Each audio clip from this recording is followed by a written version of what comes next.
ഇത് എറണാകുളം ജില്ലയിലെ മൂക്കന്നൂർ ഗ്രാമം. ഫെഡറൽ ബാങ്ക് സ്ഥാപകനായ ശ്രീ KP ഹോർമിസിന്റെ ജന്മസ്ഥലമാണിത്. ഇന്ത്യയിലെ ഏറ്റവും ശുചിത്വമുള്ള പരിസ്ഥിതി സൗഹൃദ ഗ്രാമമെന്ന ഖ്യാതിയിലേക്ക് നടന്നടുക്കുകയാണ് ഇന്ന് മൂക്കന്നൂർ. ഫെഡറൽ ബാങ്കിന്റെ സാമൂഹ്യ പ്രതിബദ്ധത സംരംഭങ്ങളുടെ ഭാഗമായി നടപ്പാക്കുന്ന മൂക്കന്നൂർ മിഷൻ എന്ന പദ്ധതിയാണ് ഈ ലക്ഷ്യം സാക്ഷാത്കരിക്കാൻ പഞ്ചായത്തിന് കരുത്തേകുന്നത്. ഗ്രാമത്തിലെ അടിസ്ഥാന സൗകര്യ സാമൂഹിക മേഖലകളിൽ സമഗ്രമായ മാറ്റങ്ങളാണ് മൂക്കന്നൂർ മിഷനിലൂടെ ലക്ഷ്യമിടുന്നത്. ഗ്രാമത്തെ പൂർണ്ണമായും ഡിജിറ്റലൈസ് ചെയ്യുക, സമഗ്ര മാലിന്യ പരിപാലനം, സാമൂഹിക വികസനം, ഹരിതോർജ പദ്ധതികൾ എന്നിവയടങ്ങുന്നതാണ് മൂക്കന്നൂർ മിഷൻ.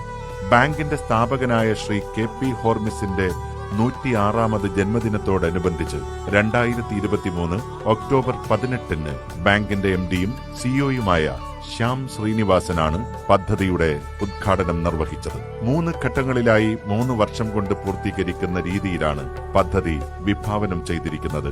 ആദ്യ വർഷം മാലിന്യ സംസ്കരണം, സാമൂഹിക ക്ഷേമം, പരിസ്ഥിതി, പുനരുപയോഗ ഊർജം എന്നിവയുമായി ബന്ധപ്പെട്ട വിവിധ പദ്ധതികളാണ് നടപ്പിലാക്കുക. സ്വച്ഛ് ഭാരത് പദ്ധതിയുടെ ചുവടുപിടിച്ച് പ്ലാസ്റ്റിക്, മാലിന്യങ്ങളുടെ ശേഖരണത്തിനും സംസ്കരണത്തിനും ശാസ്ത്രീയ പരിഹാരങ്ങൾ നടപ്പിലാക്കും.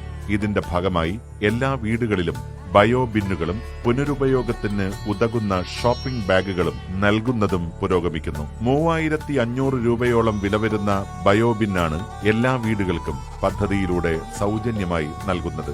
മൂക്കന്നൂർ ഗ്രാമപഞ്ചായത്തും KP Hormis educational and charitable സൊസൈറ്റിയും സംയുക്തമായാണ് പദ്ധതിക്ക് മേൽനോട്ടം വഹിക്കുന്നത്. പദ്ധതിയുടെ ആദ്യഘട്ടം പൂർത്തിയാവുമ്പോൾ തന്നെ മൂക്കന്നൂരിന്റെ മുഖഛായ മാറുമെന്ന ആത്മവിശ്വാസത്തിലാണ് പഞ്ചായത്തും KP Hormis educational and charitable ട്രസ്റ്റും.